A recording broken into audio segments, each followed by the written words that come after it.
Hi there, book lovers. And welcome to the Sisterhood of the Steamy Reads, where two sisters dive headfirst into the world of spicy romance. I'm Blondie. And I'm Mare, and if there's one thing we love, it's a book that brings the heat. From the slow burns that make you swoon to the downright scandalous reads that leave you blushing. We're here to break it all down with hot takes, steamy plot recaps, and plenty of laughs. No trope is off limits. No book is too spicy. Whether you're a seasoned romance reader or just dipping your toes into the world of smutty fiction, we've got you covered. So grab a drink, get cozy, and let's talk spice.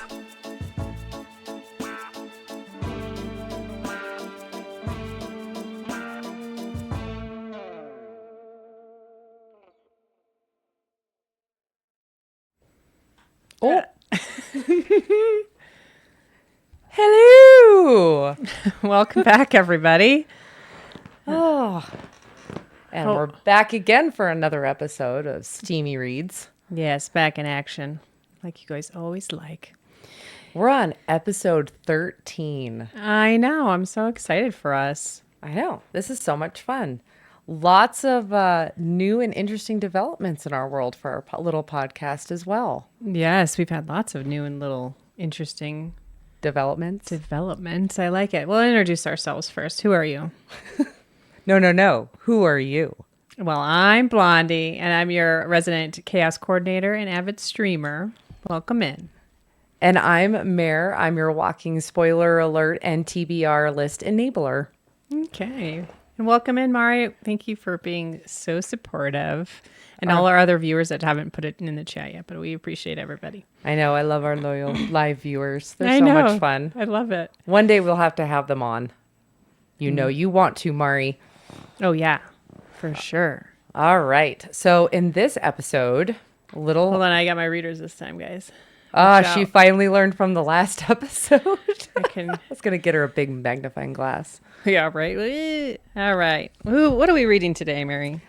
We read Chained, A Choice of Light and Dark by Lacey Lehotzky. It's a very spicy novel. Mm-hmm. So a new genre for everybody watching, a little something different. A little something. Yeah, so this is book 1 in a 4-book series. So we have opinions. We have lots of opinions. All right, let's start with our little intro to this new book for everybody. Okay, let's hit that up. All right, so tonight we unravel a tale of darkness, destiny, and desire. Chained isn't just a title. It's a journey through trauma, power, and the choices that define us. Yep, and should we hit those trigger warnings right off the bat? Yeah. Or should we go with the summary first? Well, we always do trigger warnings. We do trigger warnings so you know what you're in for. And this time, the trigger warnings are, hold on. Do you have them for this one? I do. We're going to put them on, there's the cover. We're going to put them on screen, and we also have them in audio format. Oh, yeah, you can do that. It's a little long, but let's listen up. All right, here we go. Content warning. Chained is suitable for audiences of 18 plus. It contains scenes that sensitive readers might find disturbing. Your mental health matters, and you should make the choice with which you feel most comfortable. This is by no means an exhaustive list of trigger warnings, and you can check the author's website for the most up-to-date list. Trigger warnings. Torture. Kidnapping. Mentions of rape and sexual assault. Nightmares. Flashbacks. Panic attacks. Suicidal ideation, graphic violence, explicit sexual content, death, and mentions of physical, verbal, mental, emotional, and child abuse. Survivors are the strongest ones of all. And I promise, if you make it to the end, you'll see just how strong a survivor can be.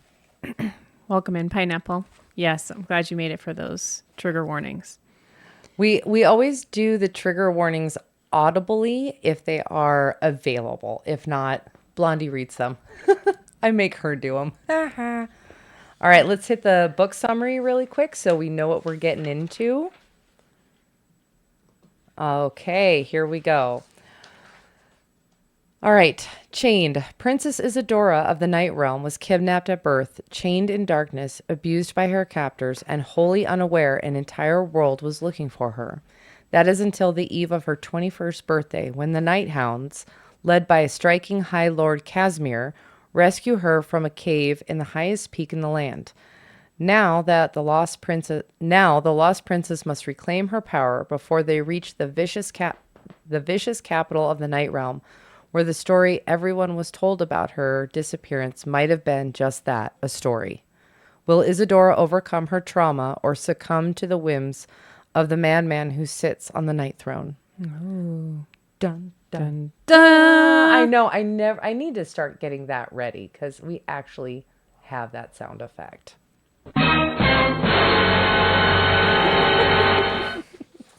And thanks, Pineapple, for telling us we look nice. Oh, thank you. Ashiko. Thank you. All right. Just a reminder, we are on YouTube.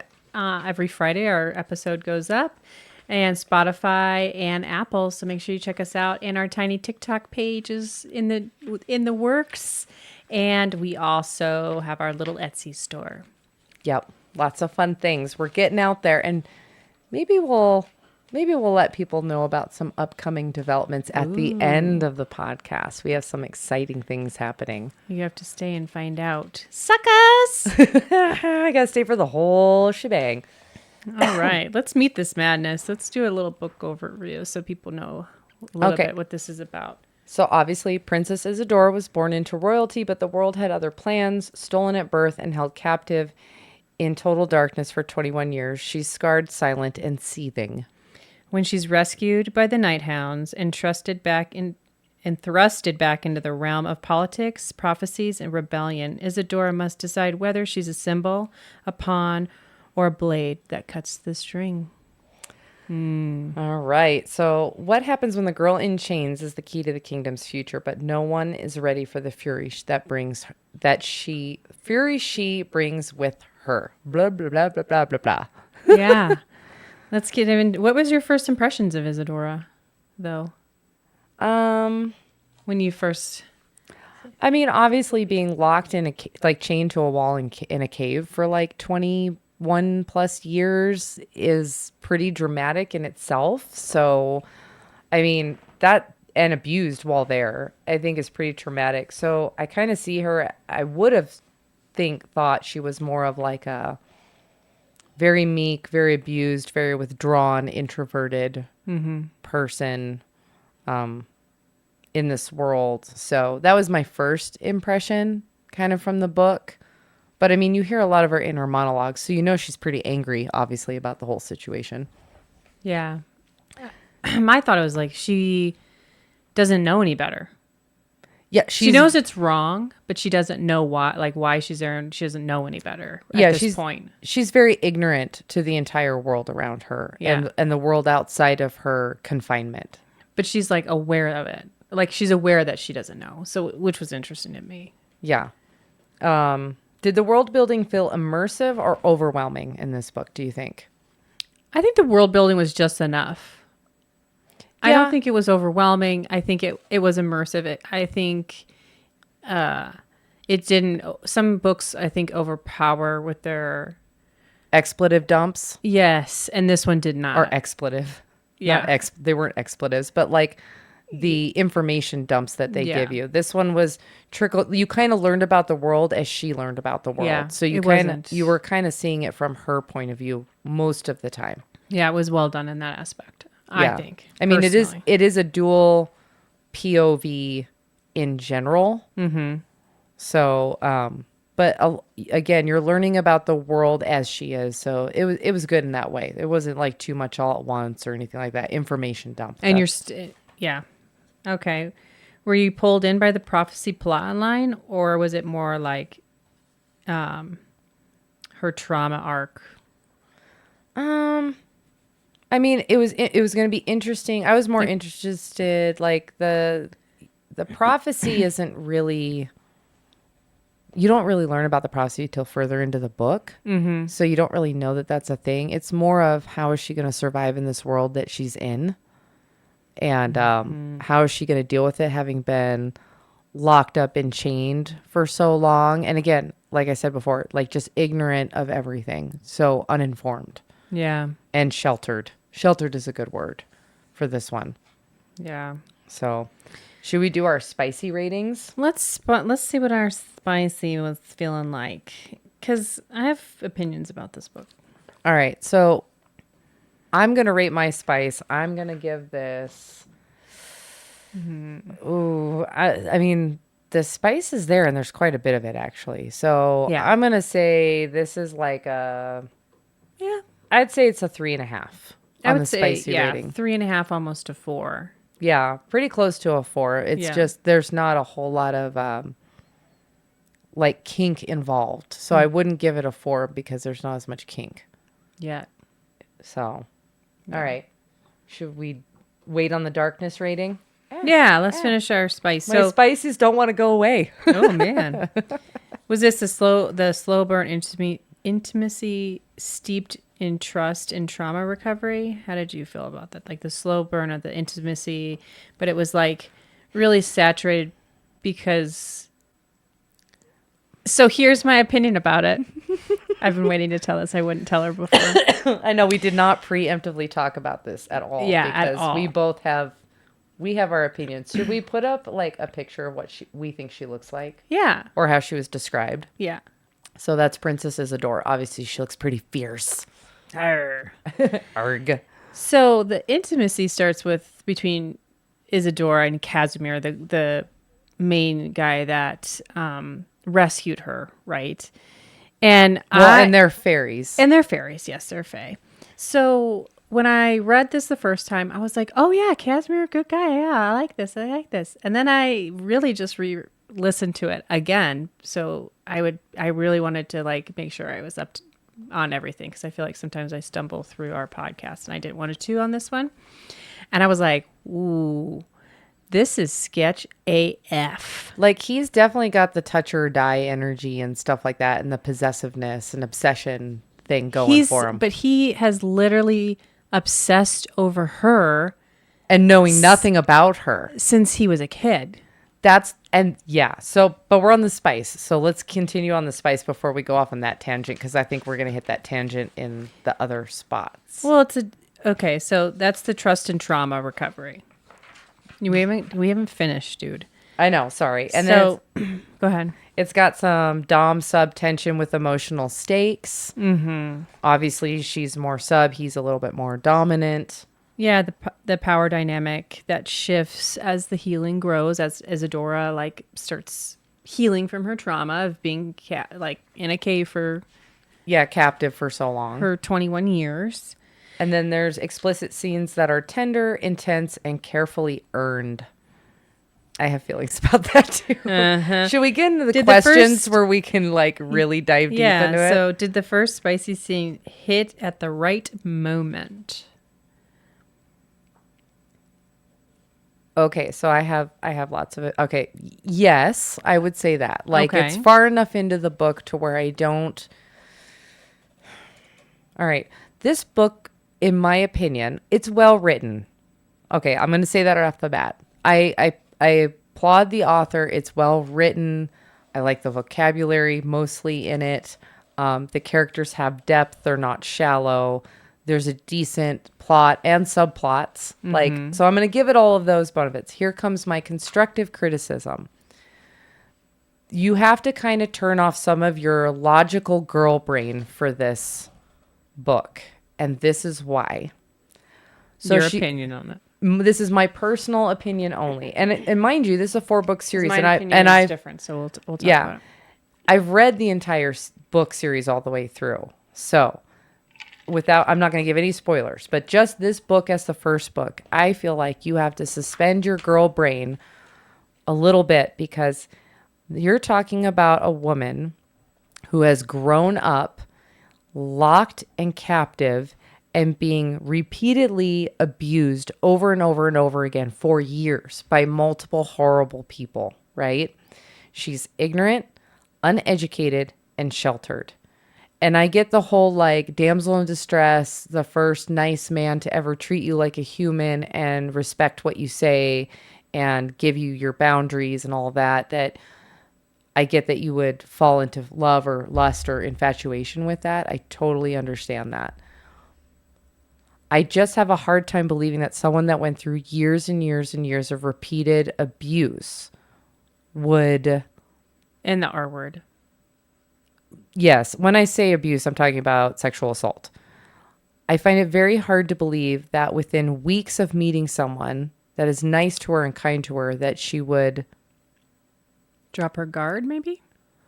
Or begin an intimate relationship with them with that kind of trauma and PTSD that she has.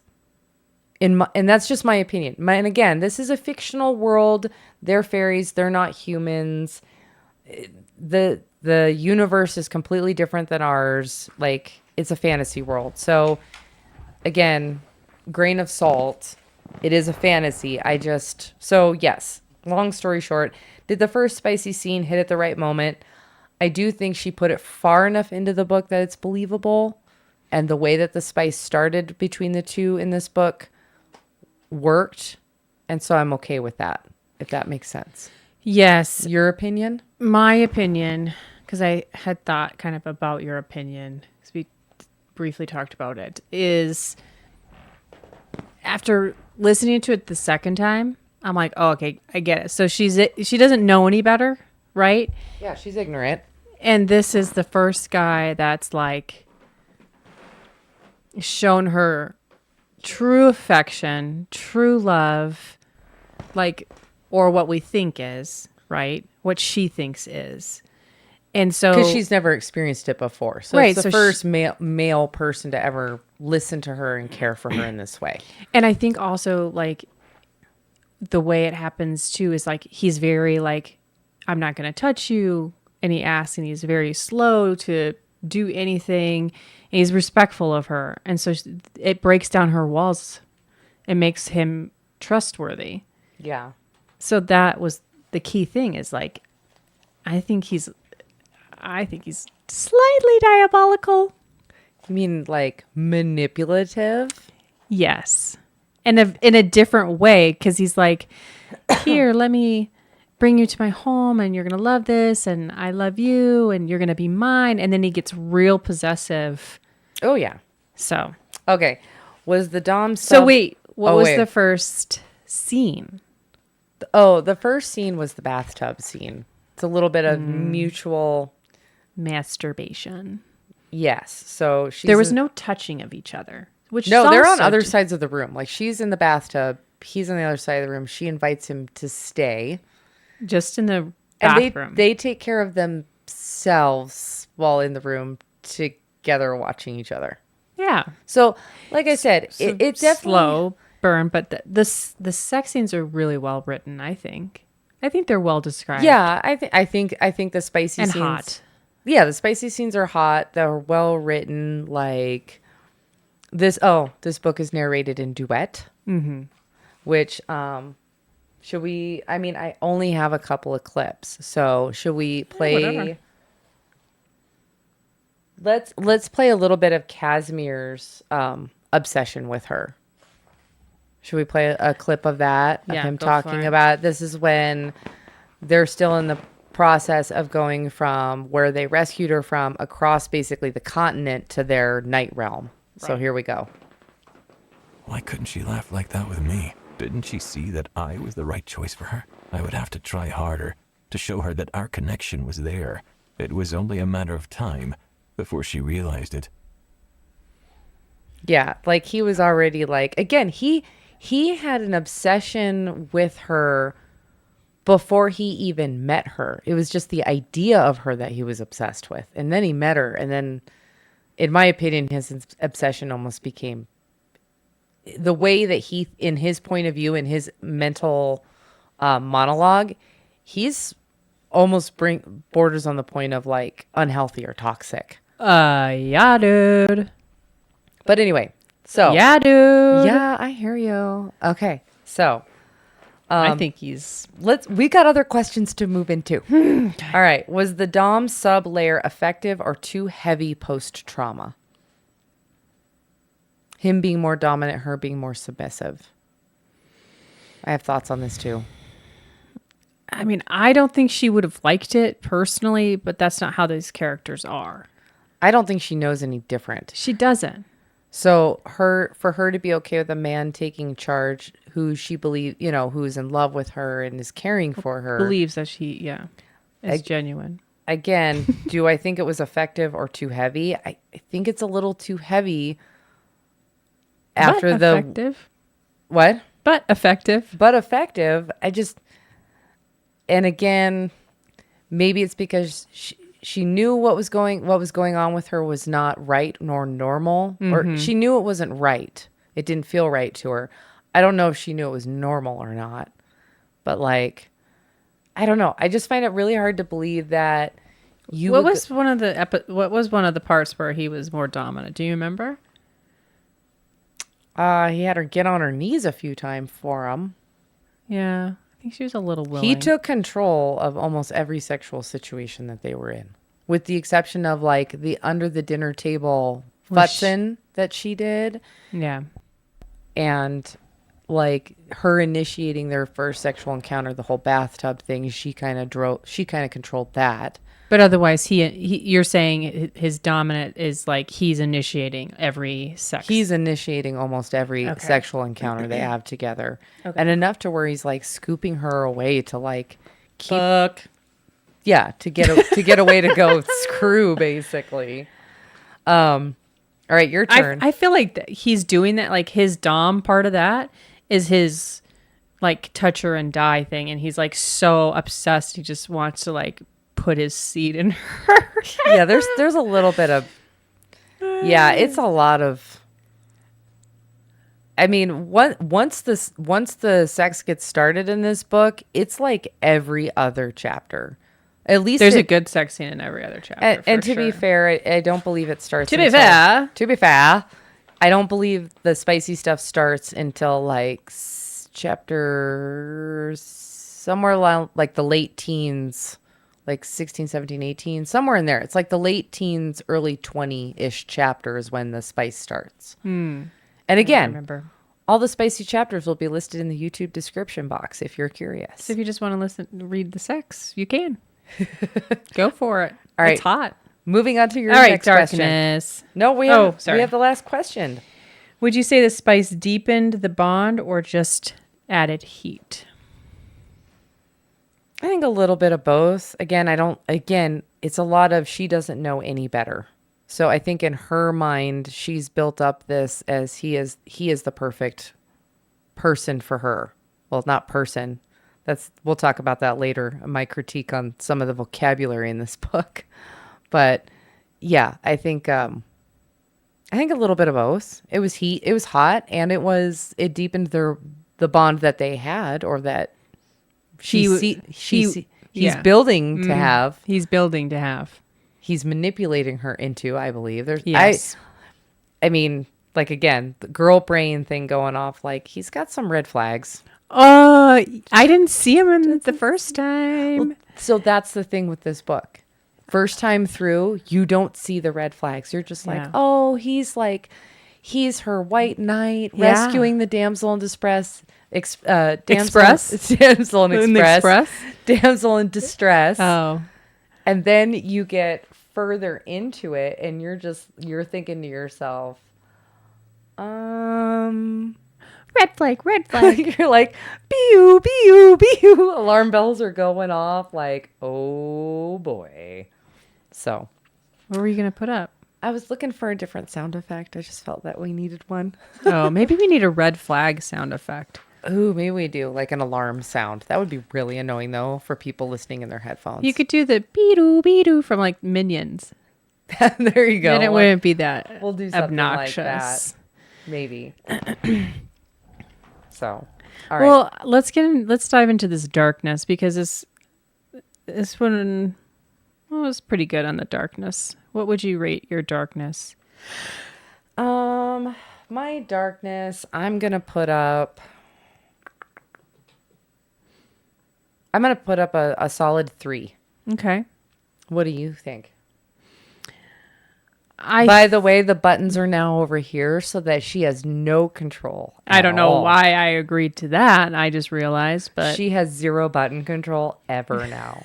Actually, it's more for the microphone situation. so we don't hit them. Maybe we'll have to get her own stream deck. You never know. Oh, that would be fun. We may have All to right. do that.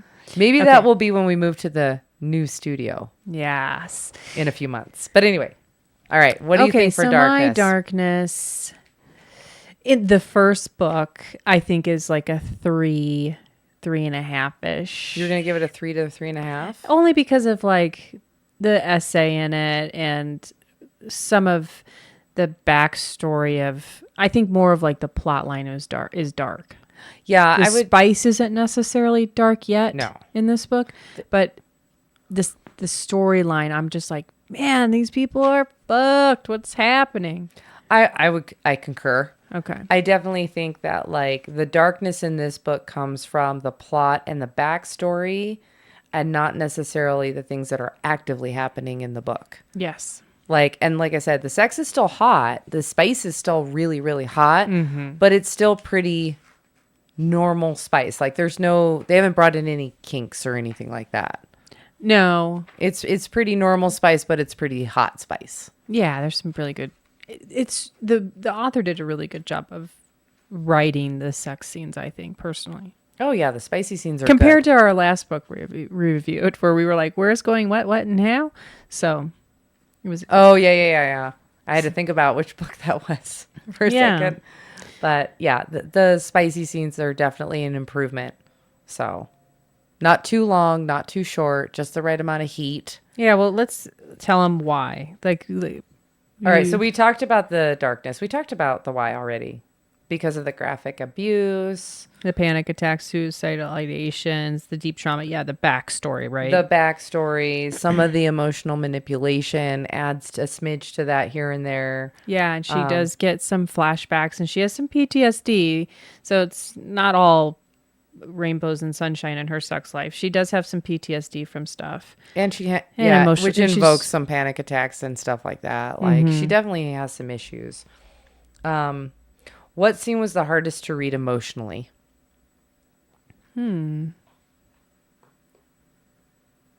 Let's put up another handsome picture of Casimir. Okay. I think the hardest scene to read emotionally. Actually, I take it back. We're gonna put up a picture of the night hounds. Thank you, AI. I like it. Do you have a moving? No, I don't have that one moving. I ran out of movie hours on Journey. Oh, you should have Till told it me. I would have renews. gave you my login so you could do it. That's all right. I mean, it works. Oh, I like for this sure. because then we don't have to, as much as I want to use people's fan art, I also don't want to be accused of copyright infringement, even though we do always give them credit in the description box if we do. I just feel like this is a safer way to not infringe on anybody's art. If any people who create fan art want to send us fan art for books yeah. to use, and we will shout you out. We would We love would that. love that. But this is just a way to be safe to not infringe on anybody's copyright or anybody's original works. So what hit me emotionally the most, I think, was the very first chapter of this book. her being stolen as a baby and the mother passing away and stuff like that. The mother being murdered. That's, you know, what Murdered. murder. Murder. I thought it was just so sad. So that was probably what hit me emotionally the hardest. I think the worst part for me, because it obviously, I think it's hard for any woman to read about any kind of physical, like sexual assault is really hard to read on page or listen to in Audible. I think the hardest part for me was one of her descriptions of one of the times the captors attacked her in the cave. And like, it wasn't like, how do I put this? It wasn't graphic in the sense that it was like too graphic, but like she would describe like what he smelled like smell like rotting meat and stuff Yeah. like that. And it was really gross. And I was like, oh God. Oh God, you poor thing. Well, I mean, yeah, because you're empathizing with her because it's a horrible thing, but it's not so overly graphic that it's as bad as some other books. Like it's just, you're sitting there listening Yeah. to it going, ooh, okay. All right. And she lived with that for years and years and years and years of being starved and beaten and assaulted and just dehumanized. Well, she's not a human, so defairyized. I don't know. I mean, Yes, but that's what they were paid to do. I know. I just sorry. Some of the grammar in this book, I know we're going a little off tangent right now, but like because they're not humans and they're fairies, the characters refer to the men in the book as males. So they're never men, they're males. Okay. And same with, like, they're always described by like their biological sex versus saying men or women, because obviously they're not humans.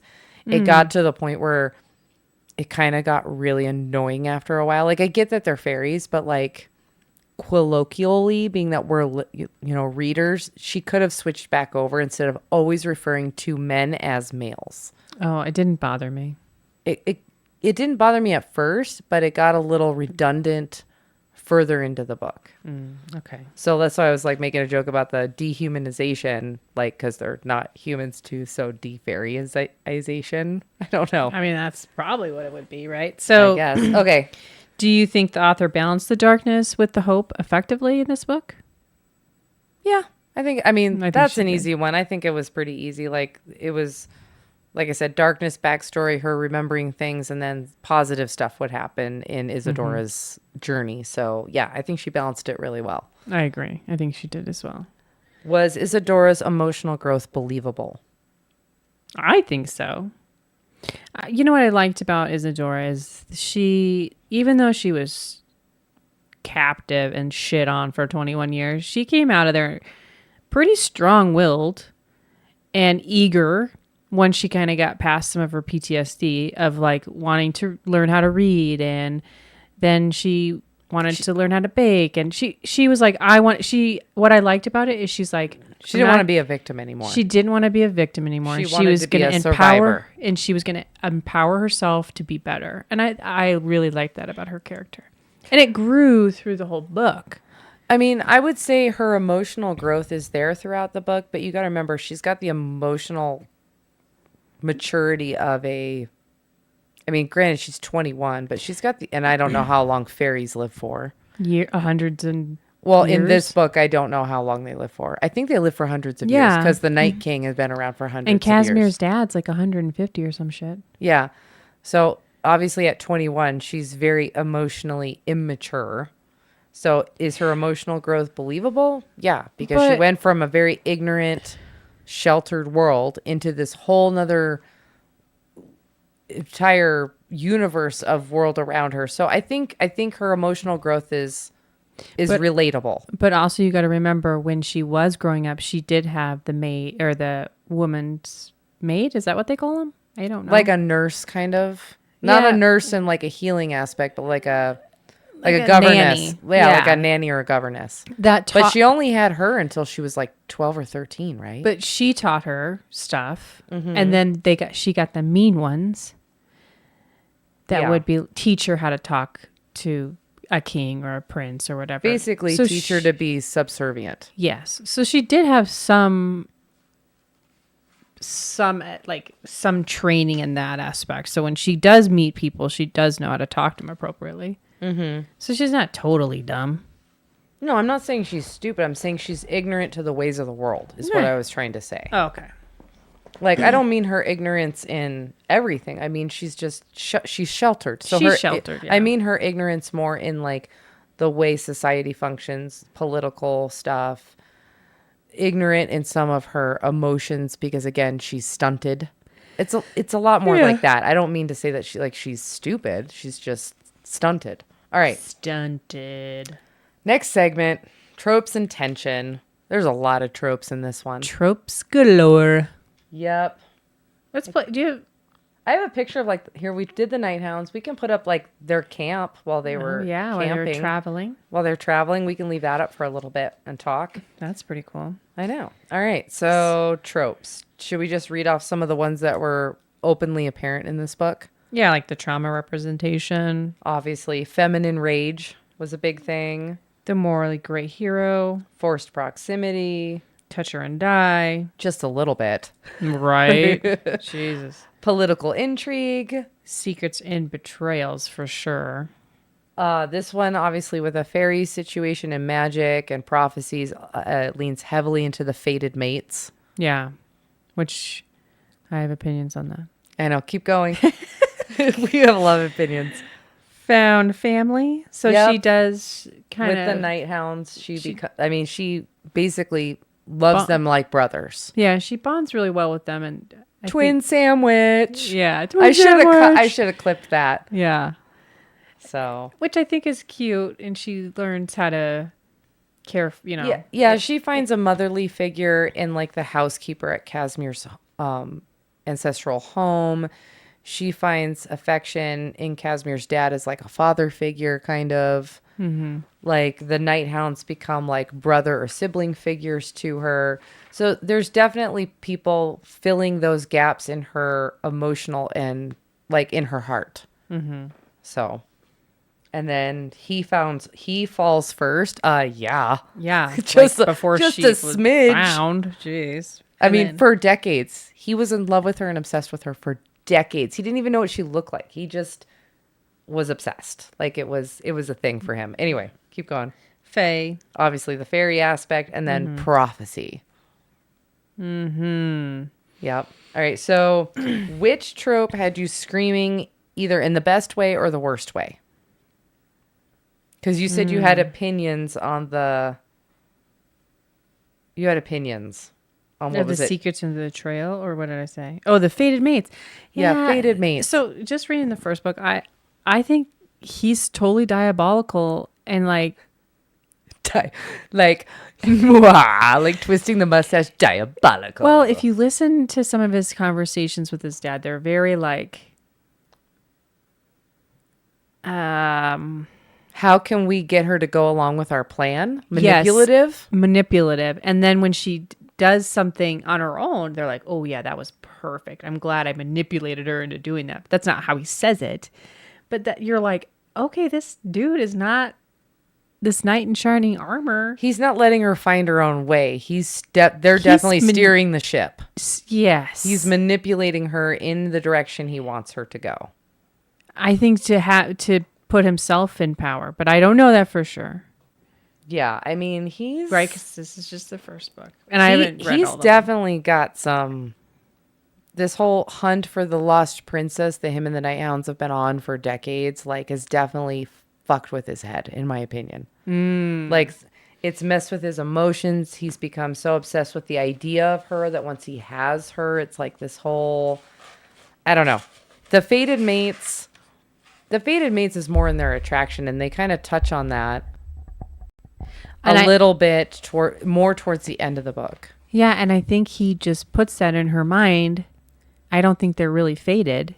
Oh, I don't think they are either. I think he wants them to be. Right. I think he's manipulating the situation to get what he wants. And she hey, knows... Jean, welcome in. And Thanks for being late, loser.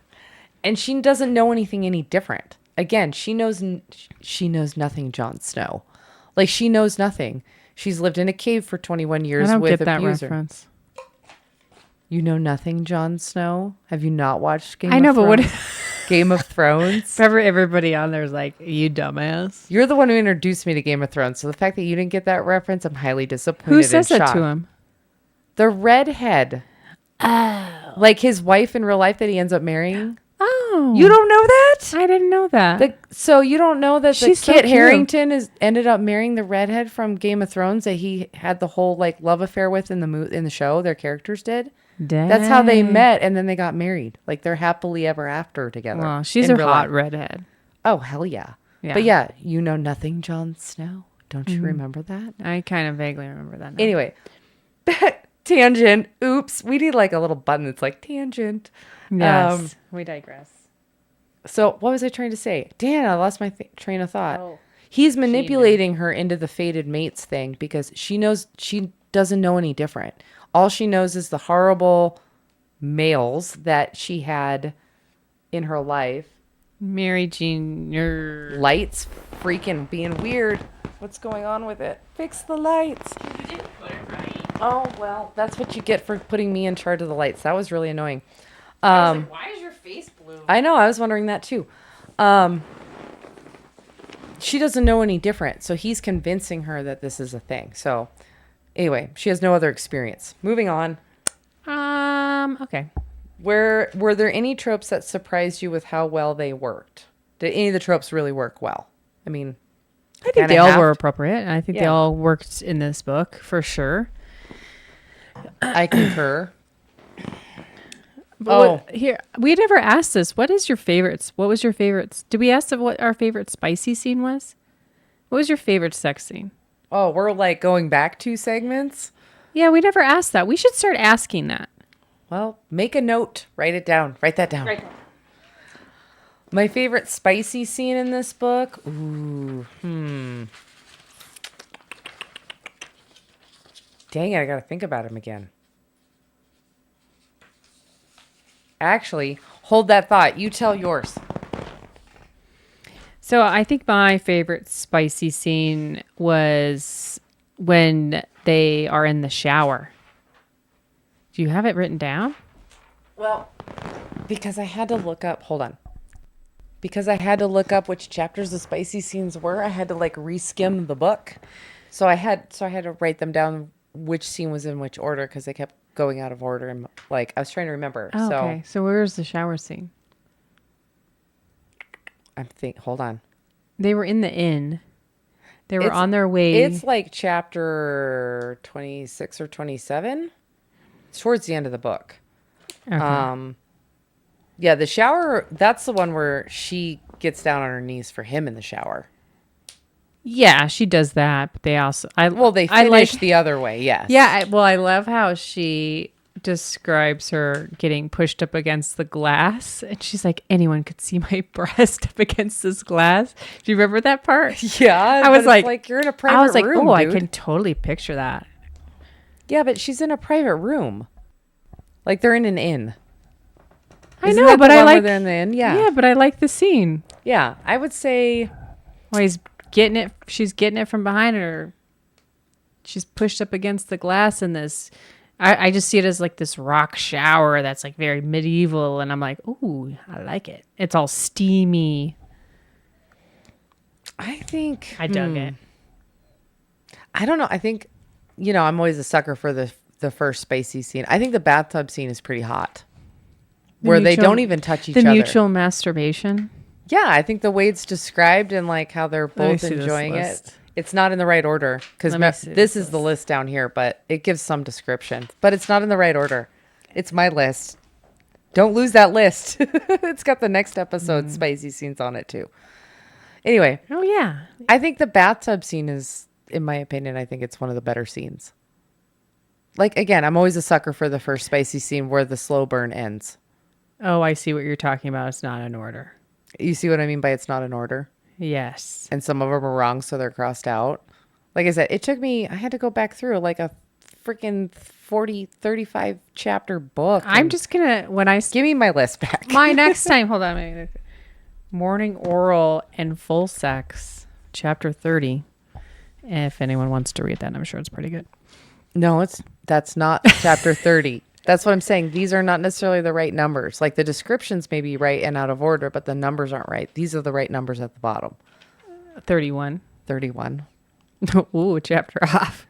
That was a good sex scene too. One number off. One number. Anyway. All right. We got on a tangent. We went back too far. People want to hear the spice. That's why I went back. I know. We probably need to do better. We probably need to up our outline a little bit and tweak it. Again, if you don't want anything tweaked on our podcast format, we love criticism and constructive criticism and ways we can improve. So, anyways, we already talked about the fated mates. Mm-hmm. And we talked about our top tropes. So we're moving on. All right, let's. We talked about it as manipulation into making her think that he's her fated mate. Yes, we did. Let's put her up with her wings. She's also very special and different because, of course, she is. She has white wings. And because Night Fae normally have black wings. Mm-hmm. And silver magic. And she has white wings and white magic. Yeah, and she's part of the prophecy. Yes, but they don't talk about that till the end. We don't even get... we get some of the prophecy, remember, because they have to research it and blah, blah, blah. Anyway, long story short.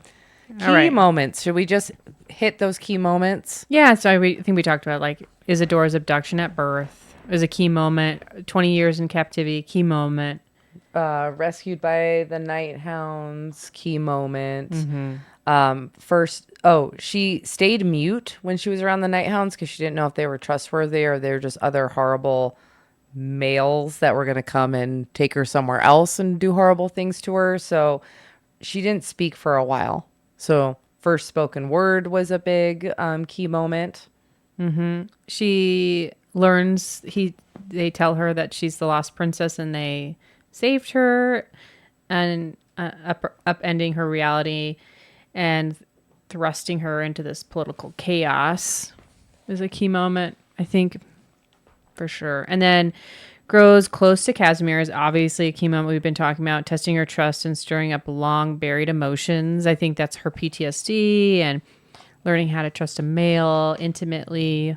Yeah, and then she trains to fight and control her powers, transforming from survivor to weapon. So she obviously learns about her wings and her magic and how to use it. And of course, she's because she's special and she's the prophecy. She's a bit of a Mary Sue where everything comes to her a lot faster and she picks up on things a lot quicker and that type of thing. So she delivers her own vengeance, declaring it wasn't Casimir, it was me. She actually gets a chance to kill some of her captors in an attack while they're on the road traveling. So she actually gets to kill the guy that she describes as smelling like rotten meat. She gets to exact her vengeance on him. Yes. You're next. All right, I'm taking her spot. He says, what is a bit of Mary Sue? Oh, Mary Suing. It's where things come easy to someone without having earned it. So, like, for example, if we're talking about, like, movie references, like the chick in the newer Star Wars, I forget her name, Rey, she's a Mary Sue. She magically can control all of her force powers, but, like, Luke was supposedly the most powerful Jedi ever, and he had to go train for, like, weeks or months with Yoda in the swamp and all of that. But for Rey, it just... They say, oh, by the way, you can use the Force. And the next thing you know, she's like pulling people through the Force and like manipulating everybody around her. Oh, and she magically knows how to use a lightsaber and she's never used a lightsaber before. So that's Mary Suing. So pretty much anybody. It's unearned. Okay. That's a good way to describe it. It's unearned. So granted, she has the power because she's a fairy. But, like, when she starts learning about her power, they're like, hey, so I want you to imagine your power as a ball, and I want you to do this, and blah, blah, blah, blah. And she's, like, able to do it immediately and, like, make it do things. And then they talk about it later how that kind of stuff takes small children when they're learning their powers, and they've had or a long time to learn it, takes them weeks, if not months, and she figures it out in, like, 5 minutes. So she's a bit of a Mary Sue. But again, it's a fantasy world, so it is what it is. Oh, like a prodigy, he says. Yeah, but it's unearned. It wasn't. And he said like a poorly written character. No, she's a well-written character. It's just they made in the magic aspect, like she does train and she does work hard to become a fighter. But in her magic side of things, it's a bit of. It just comes intuitively to her where most fairies or fae have to practice. But that's why she's special. She's part of the prophecy. I get that, but I'd rather have it be a little bit more earned. This bitch had to work She didn't hard, even know dude. she had wings or magic. And then all of a sudden it's like, oh, you have this. And it's like, boop. Boop, my wings come out. Well, I mean, she was able to get them out. She can't fly with them yet because she does have to like... Exercise. She has to exercise and build up her like core strength. Like she even talks about how it's exhausting to carry the weight of them. Okay, let's think of it in a different way. Right? So all the things that she has to learn physically, because she's not physical, she had to learn. And she has to work at and she has to get stronger. And she earns it in that way. The training and the learning to fight, she does earn that. Okay. So I think when you think about her powers, right? In that, I think she's always stayed mentally strong And she's already have that muscle of being mentally strong and knowing her thoughts well enough that she can do magic easy. I'm just throwing that out there. Like I said, I think... Right? She's already she's been exercising that muscle. I'm just throwing that out there. Okay. And I'm just saying, I'm not saying she's poorly written. I'm saying she does earn her fighting skills and becoming stronger and all of that. And all of that. I just think that when it came to the magic side of things, it felt a bit Mary Sue-ish. I'm not saying it was always that way. It just felt a little So, all right. All right. Another Moving key on. moments. We digressed. Faces the truth about her father, the betrayal that he stole her life. So, Wait, do we want to give spoilers? 'Cause I was this is literally just going to say spoiler alert. I know, we really need a thing for the screen for this. So if one. you don't want the spoiler We'll alert. put up Este Castle, which is the night realm where her father rules. He's the king of the night realm. We'll put up the castle. Yes. Are you going to spoiler alert it? Jean says you sound like a hater. I don't hate this book. No, she doesn't. It was a good book. You missed the... This is what happens when you come in halfway through the podcast, Jean. Mm-hmm. Anyway, So are you going to spoil it? I think she kind of realizes. So spoiler alert! Mute it if you haven't read the book or you don't want the spoiler. So this is a key moment for her and her mental strongness as she's listening to all these people talk about her father that she's never met, and she's like, I don't think he's a very good guy. And the thing is, she's dreamt about meeting him because she was stolen away from her parents. She's hoping he's going to welcome her with open arms, the love of a father, fatherly affection, everything you would want from your dad. Kind of like Casimir's dad did to Yeah. her. Like she's wanting this. She has this whole thing built up in her head, and it's kind of gets totally shot to shit. When she starts hearing them actually talk about her father. Yeah, he's a horrible, mean ruler. And she's like, oh, I don't know. And then she meets him and she's like, oh, God. He hates her. He absolutely hates her. And he's like a terrible person. Keep talking. Okay. So I think she's also has to grow from that and has to get better. Yeah. She steps into her power, no longer a pawn, but she becomes a reckoning. So this is also spoiler. It's at the end of the book is where her dad keeps telling her all the shit she's got to do. And she's like, I am done having men tell me what to do and making these choices for me. I am no longer going to do this. And she, I think, steps up into her like, okay, I can be this queen. I can do this. Fuck all these dudes and girl power. Yeah, she accepts. Sorry, I had to zoom in on you on that one. I liked it. She definitely steps into her. She definitely accepts the idea of, again, spoiler alert, taking over the night realm and becoming queen and stepping into her thing and overthrowing her father, basically. Yeah. So she's like, I'm down. Let's get crazy. All right, let's put this up and then quick. Wait, does it move? It does move. We gotta love it. Our special effects are kicking butt, man. We're really growing as a podcast. We're gonna get so much better once we're in the studio. Yeah. I'm excited for the studio. But... Me too. All right. What's your favorite quote? Okay. One of my favorite quotes, because I have two. It wasn't Casimir who was a god fallen to earth to exact vengeance. It was me. And that's when she basically takes her revenge on one of her captors. And she's telling the other night hounds about it. Yeah. Your turn. We may have removed the chains from your body, but only you can remove the chains from your mind. Yeah, And that one's pretty good. I think that's one of the night hounds when he was training her. Told her that. It's either the guy that heals or I think it's the guy that heals. I think so. They have there's so many characters. Like there's like what, 6 or 8 night hounds? Mm-hmm. I can't remember all their names, but yeah, the guy that heals, he tells her that, I think. Uh-huh. All right. And then one of my other ones was if being chained and abused didn't break if being chained and abused didn't break her into a million pieces, nothing ever will. Again, goes to her resilience that she's able, even though she has PTSD and issues with having been abused for so long, she is able to overcome it slowly but surely. Like she still has some setbacks, but overall she's a very mentally strong person. So Sorry, female. female. So my next one is, you are not meant to be a victim. You are meant for so much more. Yeah. And that's from Casimir, I think, saying that to her. So There's some good writing. I like the writing in this book. I don't think, like I said, I think the writing was really good. Like I said, the plot was deep. There were subplots. There's political intrigue. There's battles. There's sex. There's friendships. There's paternal love that she finds with her found family. Like it is a well-written book.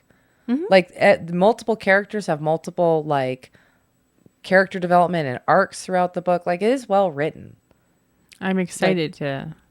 I've read the second one. I'm going to reread it though. I'm excited to. I really like to do this whole series. Yeah. And we'll sprinkle them in throughout, and then we'll make it a playlist because I think it will be good because it gets wilder and wilder as the series goes on. Because I've read the whole thing. I bet. I'm excited. So, all right. Which scene left your jaw on the floor? Anything in particular that you were just like, ooh? I'm trying to think. Like for spice or for like storyline? Either way. We already talked about our favorite sub-AC scene. So like the overall story, was there one part that you were like, whoa? The dinner. Her At the very end? at the very end, her like they had this big banquet to Let's put her up in her banquet outfit. to reignite her to the kingdom and say like, hey, here's my long lost daughter. That's how I hear that guy in my head. Everybody kiss my feet. Look at all these wonderful things I've done for my long lost daughter that Even I tried though to murder. He's such a terrible king though. Like Oh he's my- evil. I just see him as like He's this, a horrible ruler. the character I see in my head is so crazy for him. I know. We'll have to maybe when I have to try to do an AI of him. maybe when we do book 2, we'll throw up an image of him. Okay. And then Yeah. So I think that was I did not see that shit coming. the big twist at the end. Yes. How she ended it. I was like, oh, she shit. obviously leaves a huge cliffhanger for book 2. By the way, all 4 books are out, which is even better. So you can binge read them if you want. Yeah, It is a good series. It really is. yeah. Like it gets more It's a good intense fairy as series. It is. And again, I have not read Akatar. I know. Don't No. throw the tomatoes at me, but I think this is a decent fae series to kind of like ease you into fae or fantasy world. Yeah. 'Cause Yes, it doesn't. for sure. Like I said, the darkness not- isn't there yet. It's not, yeah, and it's not like super heavy on the world building like some of them are. Like Throne of Glass is super heavy on world building, and that's a very complicated book series, but it's one of my favorites. And this one's not. it's not like that. So if you want something light that's like easy, understandable, but it's a fey kingdom and it's good fairy and there's romance, magic and there's all that. good sex, like this is a good series. And the spice isn't too heavy. And like I said, it starts out pretty vanilla but hot. And as the series goes on, it gets hotter. I'm just going to say that. Wait till you get to, I think it is book 3. Yeah. Oh, yeah. Wait till you get to book 3. Dang. All right. Anyway, did any single line or scene shift your entire... Oh, wait. We were going to skip that one. Sorry. But what was your jaw-dropping scene? I agree with you. I concur. It was the last scene of the book. You the didn't see big, it coming the either? big, like, it was a little bit of red wedding from again Game of Thrones referencing a lot of Game of Thrones in this, and I don't know why. It was like again a big banquet that was a setup, and then the Iron Fae, which is who had her captive for all those years, bust in and like Spoiler alert. kill Sorry. a bunch of people and kidnap her. And it's this whole thing. So that would be my So of big course I was like, jaw-dropping. shit, now I gotta listen to book 2. Oh, wait, it gets better. Now But I yeah. gotta read book 3 and 4. How effectively did you think this book handled the transition from survival to sovereignty, and did the emotional pacing feel honest? I felt it was fast. Why am I getting an echo? I felt like her victim to Queen went really fast personally, but I understand because it's not a big book, right? Yeah, it's not extraordinarily thick. Yeah, so she that's what she said. So it's something that she had to kind of like move faster, and I think it was well done. I don't think it was too fast or dramatic really, but it does move really fast for that. I'm sorry. I love the fact that we have video now of our characters. Like, that is just cool as hell. By the way, that's her at the ball at the end. And then let's throw up a picture of Casimir in his formal garb. It's a little bit intense. He's a little dramatic in his stance, but AI is AI. But he's also kind of dramatic, and he is very melodramatic, but he's also extremely manipulative. Yeah. I'd say didn't see it the first time. I didn't see the red flags. I was ignorant. He's got a lot of I feel like we need the red flag guy from YouTube that runs across the park with the giant red flag, just like running across our background. That'd be cool. That'd be awesome. Yeah, I think the transition from survival to sovereignty, again, she's manipulated into it. And like I said before, she's not stupid, but she's ignorant. So she's easily manipulatable. Yes. Is that a word? Manipulatable? I don't know. Manipulatable? I don't know. She's easily... I don't know how to describe it. I'm not coming up with the word I want. But. Well, it was the question I was going to ask you. Did the physical connection between Isadora and Casimir enhance or complicate their emotional bond? Oh, I think it absolutely complicated because I think it blurs the line between lust and true affection or love. Yeah. And again, in my opinion, in my opinion only, I feel that the transition of her going from her situation into a sexual relationship with another man that fast, or in the period of time it took, because it was like, what, maybe month? No, because they were on the road. It took them. They talked about it taking weeks to get there, and they were dragging it out on purpose. So I would say it was probably over the course of 3 or 4 months before they actually make it to the castle. Because I think, or they make it to the point where they're running. Yeah, because I think they don't even do it till they get to the castle. They don't do it until they get to his house.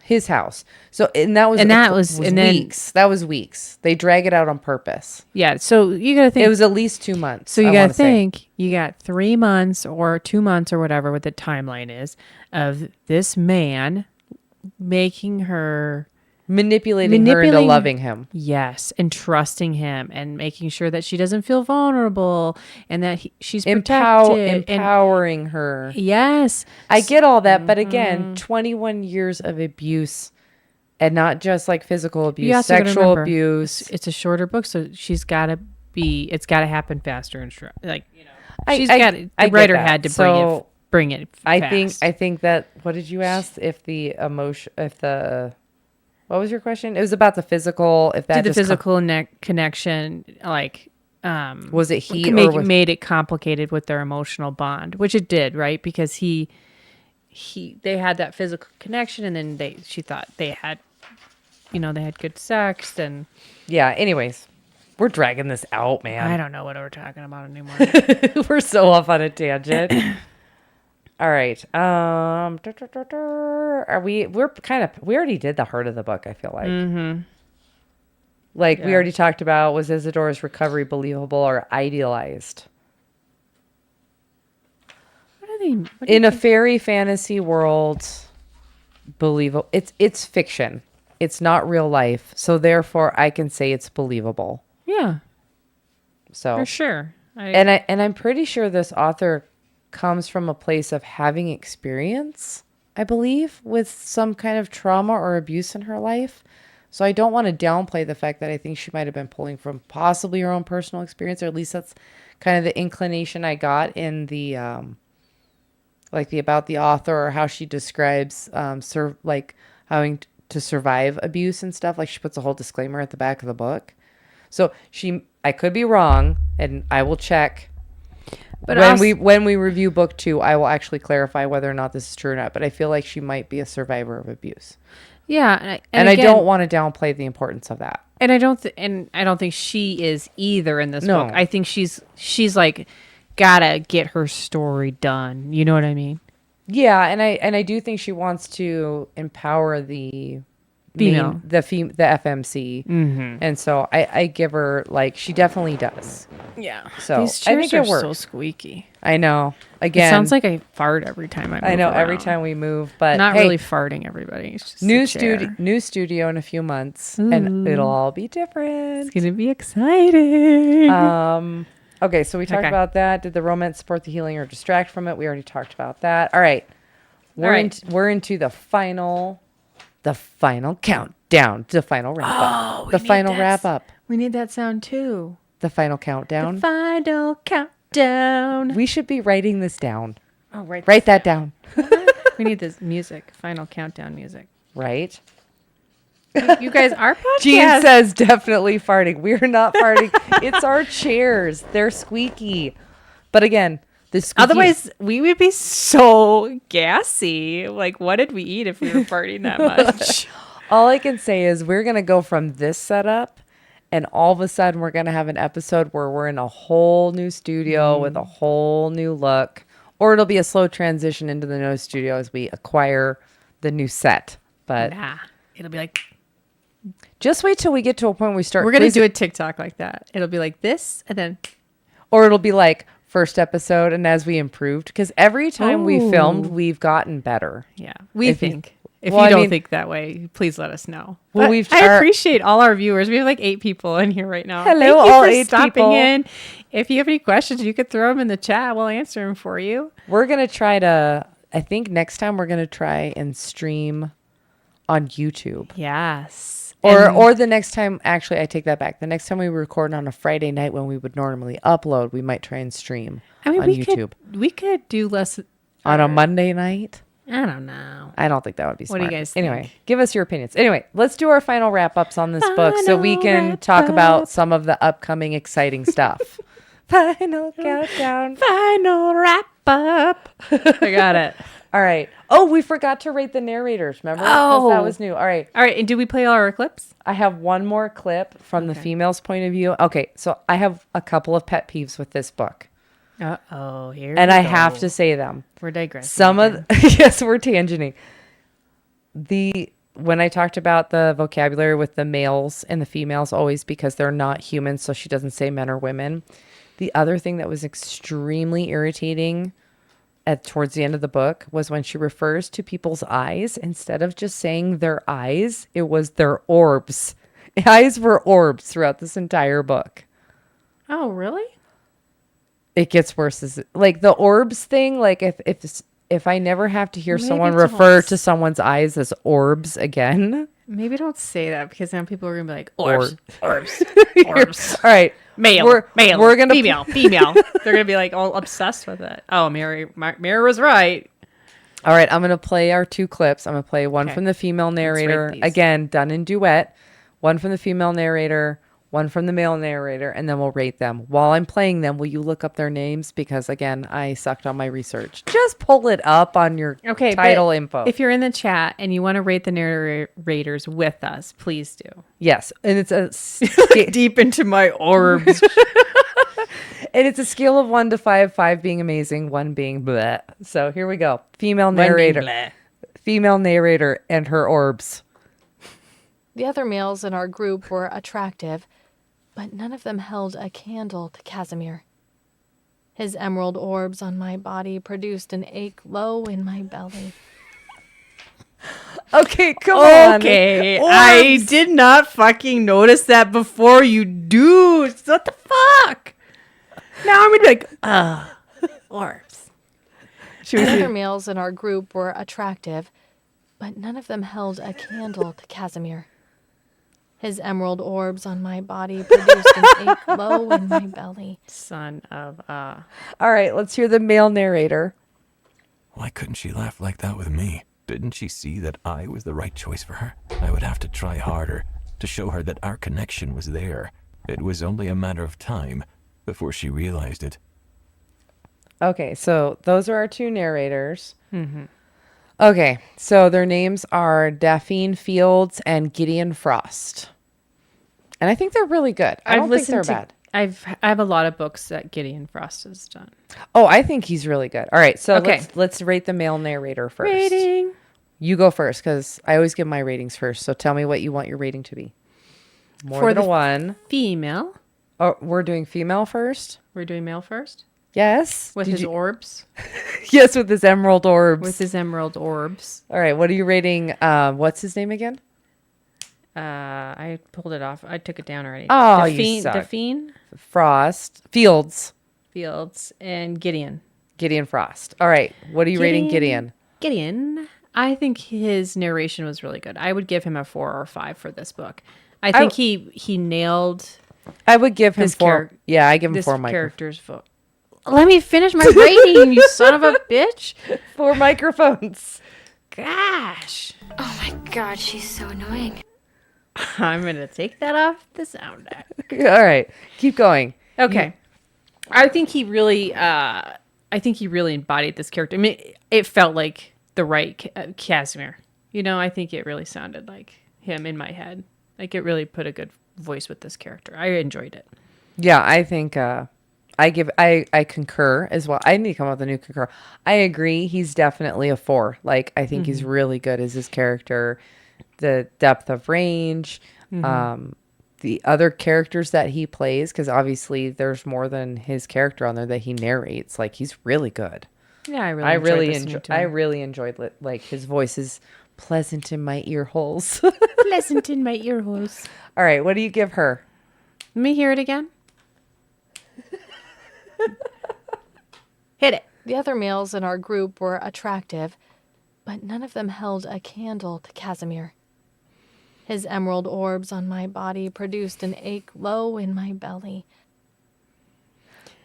I think she's good. I think she nailed this character as well. I think when she needs to be intense with her voice, she does. I did not dislike listening to her. I do and I've listened to several more of her books that she's narrated. So I would give her a 4 or 5 as well. I think this duet was really well done. Personally. Oh, interesting. They both sound hot, he says, and she sounds Anne Hathaway hot, says Jean. Okay. I think the two, if they were both separate, they have very pleasant voices. There's nothing grating. The vocal fry isn't there to where it's annoying. Like it's just very enjoyable to hear their voices. Like it's pleasant in your ears. And them together in duet is really good as well. Like in general, I give them both a solid 4. Like this book is very enjoyable to listen to. And I don't think I can ever give any man a 5 except for my favorite, which is Troy Duran. He will always get my 5. And the book you're listening to right now, you cannot give that man a 5? I've only heard him speak like 3 sentences, so I'm only in chapter 3. Again, you know what I might give him how my feelings are. I might give him a 5, but I haven't gotten that far into the book yet, so give me time. We're not there yet. We're listening ahead for future episodes. All right. Moving on. All right. So we did our spice rating. We gave it a solid 3.5. Darkness, we gave a solid 3 for the backstory and the plot. Yeah, 4 for and me. the abuse. 4 for you. I'm not giving it a 4 on the darkness because I don't think it could be darker in my opinion. If it definitely needs to be darker to be a 4 in my opinion. Okay. Especially after our genre episode where we discuss what a 4 is. Yeah, you're forgetting. I need to give you notes. Fudge. Sickles. All right. My overall rating on this book, I give it a solid 3.5 to 4. Like I really enjoyed the story. I wanted to read on. Like so much so that when I read this series, only book 1 was on Audible, and book 2, 3, and 4 you had to read on Kindle, and I'm not a fan of physically reading because then I can't do other things. I can't multitask. But I did for a solid 3.5, 4 days, basically ass on couch, Kindle in hand, physically read this entire series, binge watched it. I liked it. So I give this book a solid 4. How about you? Yeah, I give it a solid 4, and I would recommend it. It's a good romance. Okay. This book is perfect for readers who enjoy. Are we ready? This book I recommend to readers who enjoy Peters. Readers or Peters? Peters or readers? People readers. People Peters. That's what you combined. Kind of like your Thauntings. Yeah, that's what you combined right there. People readers. Peters. Right. Write that down. Quote that. Write that down. All right. This book is perfect for people who enjoy reading about survivor heroines who rise from trauma stronger and sharper, dominant male leads with protective instincts and emotional damage, fated mates wrapped in political turmoil and prophecy, slow burn tension that simmers with power imbalance and emotional stakes, found family dynamics, fantasy worlds filled with court intrigue, magical history, and high stakes secrets, themes of healing, identity, and reclaiming autonomy. People who enjoy dark romance, who love a bit of bite with their emotional payoff. Again, it's like a 3 for the backstory, in my opinion. Fans of morally gray characters and romantasy lovers, craving intensity, trauma arcs, and layered spice. Layers. Nice. So, Okay. yeah, if you like fairies with your spice, then this is probably for you. I can't compare it to ACOTAR, though, because I have not read it, but I would guess this, to me, seems more spicy than ACOTAR. Yes. So, from what I've heard. You've read ACOTAR, though. Yeah. Yeah, so. Okay. Let's hit that. Should we do our outro, and then we'll talk about exciting developments? Yes, let's hit our outro, though, and then people can leave if they Okay. don't want to. So next week, we're trading fade chains and emotional carnage for Catholic guilt, forbidden glances, and a priest who is one confession away from breaking his last sacred vow. That's right, babes. We're diving into Lessons in Sin by Pam Godwin. He's got discipline issues. She's got zero chill. And together, they're enough tension to set the sanctuary on fire. We're talking thigh-clenching temptation, sacred sins whispered in the dark, and unholy encounters that'll make you question every Sunday school memory you've ever repressed. So clutch those rosaries, skip the forgiveness, and meet us in the confessional. Because this smutty sermon is about to get filthy. Ooh. I just want to say, before we move on to our exciting news, But we didn't say, so we're reviewing Lessons in Sin by Pam Godwin. Okay. And this is one of my more favorite spicy novels. I like taboo novels, and I like Age Gap, and it's got both of that. And it's hot. It's a hot book. It's a hot book. I agree. And this is a good transition into some of our should we spill all the beans or just some of our exciting news? We can spill all the beans. Let's shout out to the author that hit us up. Yes. So this was really exciting. For our little podcast. Yeah. So we got hit up by an up and coming author on TikTok, and was asked to check out his book, and we told him we had a podcast and we would give him a little shout out. And then we looked at the book, and we were both super excited to read this book because it's, first of all, he's an independent author. Yes. And he's a male author writing spicy books. It sounds pretty dark and spicy. So, and honestly, I have never read a spicy book written by a male author. In fact, I don't even know how many are out there that write. I mean, most spicy books are written by women because they're for women. yeah. I mean, I'm sure there's other male authors that write spicy books, but So if you, I've yet to come across one, or have I yet to seek one out? I don't really. maybe that's it. I But they don't read come books for the across mine. content, and if I like the book, then I look up the author. Yeah. So his name is Michael Wellington. Michael Wellington. He DM'd us in our TikTok, right? Mm-hmm. And I'm kind of excited about this book. Yeah, and right. to review a male author. So we did take down the notes for his book from his TikTok. So Michael, I'm sorry, but we needed to read it because we were both like, ooh, we got to check this book out. So we're going to read it for you guys and give you his website and his TikTok so you guys can check him out as well. So I'm kind of excited to read this book, and it's not on Audible. So again, it's a physical read, which I am fully committed to because it sounds hot. What? All right, so here we go. The book is called Something Darker by Michael Wellington, and this was his description on his TikTok. Want a spicy dark romance book recommendation stuffed with psychological thriller plot twists and dripping with hot smut tension and spicy forbidden desires? If you like a good mind fuck to go along with getting actually fucked, then you will be obsessed with Something Darker. Morally gray MMC, badass FMC, trigger warnings trauma, why choose touch her and die vibes. You crave it. This one's got it.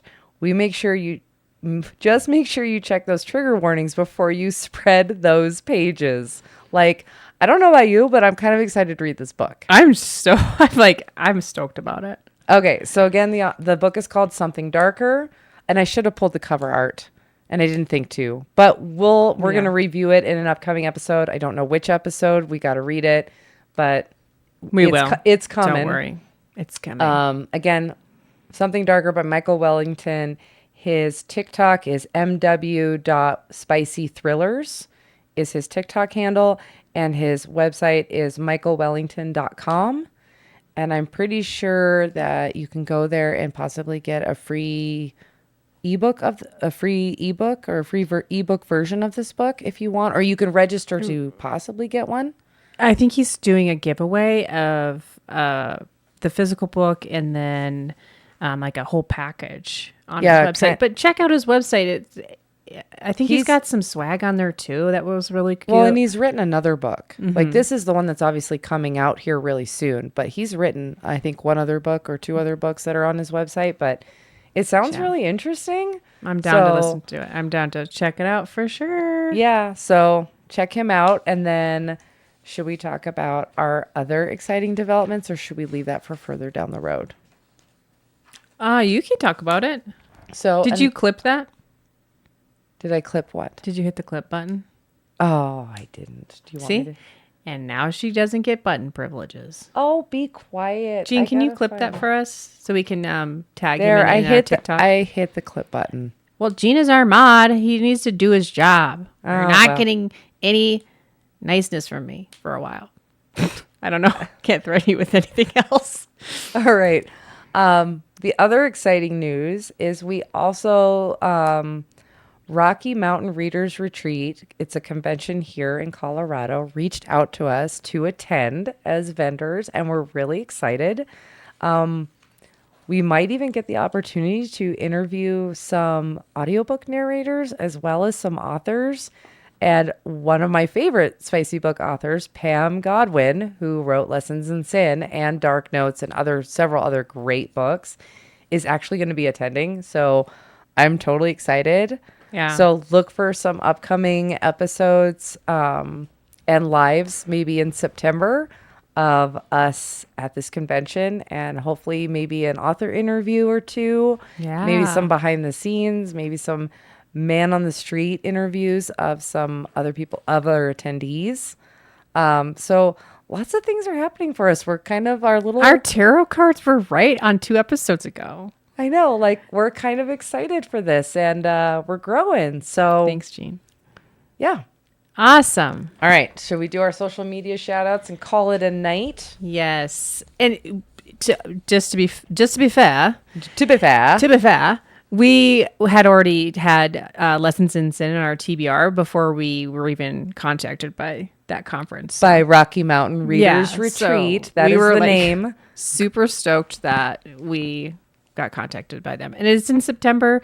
Check it out if you live anywhere in the Rocky Mountains. And I'll put a link to the website in the YouTube description box because we're shouting them out. Obviously, it's a small, intimate, spicy book convention. I'm really excited to go. And like I said, I will put the details of it in the YouTube description box if you're interested. And I'm excited for our little podcast. We're growing leaps and bounds, and we've only we're only on episode 13, and these things, like, we're already being contacted by an author, and we're getting invited to a convention. So we're excited. This is fun. So again, to keep this train going, like, subscribe, comment to help us in the Yes. algorithm, share our podcast to Check us out on YouTube, TikTok. Twitch. We don't have an Instagram yet. We have an Etsy merch store. But again, share us, like, subscribe, comment, help us grow. And don't forget, we're also on Spotify and Apple. If you have those are all free. And our YouTube is free to listen to us. And if you listen to one of our episode 12, was it? Yes, the last episode we announced a giveaway. I was gonna say there's a secret in the end of it. You have to listen to the whole thing. So check out our last. I didn't episode. say where it was in the episode. I just said we announced a giveaway. Yeah, so but it takes some audience participation. Yes, it does. So check that one out too. I know, and everybody's thinking this when I say audience participation. Fuck. They're all like, I just want to enter to win. I know. I just want your free shit. You can't have our free shit without giving us something, I guess. But either way, well, Anyway. thank you everybody for watching, and we'll see you in episode 14 for Lessons in Sin, and Bring your lots of rosaries. exciting, fun, and new things coming your way. All right. Everybody have a good night. All right, we will catch you later. On the flip side, bitches.